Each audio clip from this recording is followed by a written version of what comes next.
Bonjour Laurent Props. Bonjour. Vous êtes directeur général d'Île-de-France Mobilité. Avec vous, on va parler de la simplification tant attendue de cette nébuleuse des tarifs. Dites-nous, à quand une numérisation globale et complète de tous les titres sur tous les smartphones? Alors déjà, sur tous les smartphones Android, on sait acheter un forfait, un ticket pour le métro, pour le bus.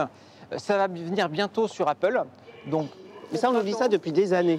au printemps, ce sera disponible sur Apple. C'est sûr, c'est en cours. Et ce qu'il faut voir, c'est que c'est un projet qui est quand même particulièrement complexe. Aujourd'hui, il n'y a aucune ville en Europe qui utilise le smartphone pour voyager. Oui, mais ils ont la carte bleue. Ils ont peut-être la carte bleue, mais en tout cas, ils n'ont pas le smartphone Apple. Et donc, ce sera une vraie première en Europe, et parce que c'est complexe. Alors, parlons de ce Liberté Plus que vous vantez. Effectivement, il est très pratique, puisqu'on paye en fin de mois, finalement, ces trajets. Mais pour le moment, il ne fonctionne qu'à Paris. Et c'est bien beau, pour ceux qui sortent de Paris et qui ont aujourd'hui des origines-destinations, ça ne marche pas. Et ça aussi, on attend sa mise en service hors de Paris. Alors, ce Liberté Plus, ça ne fonctionne pas que sur Paris, ça fonctionne sur tout le métro, y compris le métro qui sort de Paris, sur tout le bus, donc y compris le bus en grande couronne. Vous êtes à Versailles ou à Provins, le Liberté Plus fonctionne dans le bus. Oui, mais s'ils veulent prendre le Transilien juste derrière, ça ne marche pas. Effectivement, on va aller vers le Liberté Plus étendu. D'ici fin 2024, ce sera mis en place.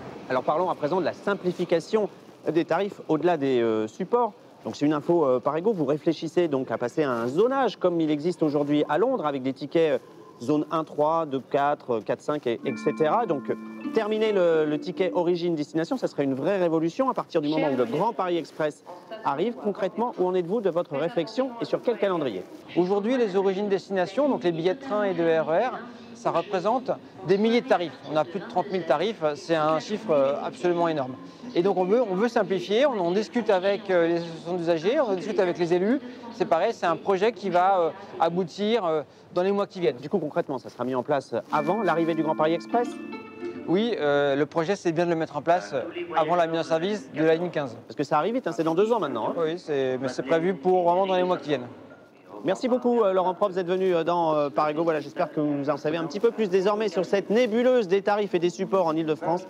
Mon conseil, c'est de passer au Liberté Plus, qui bientôt, on l'a entendu, sera étendu à toute la région Île-de-France.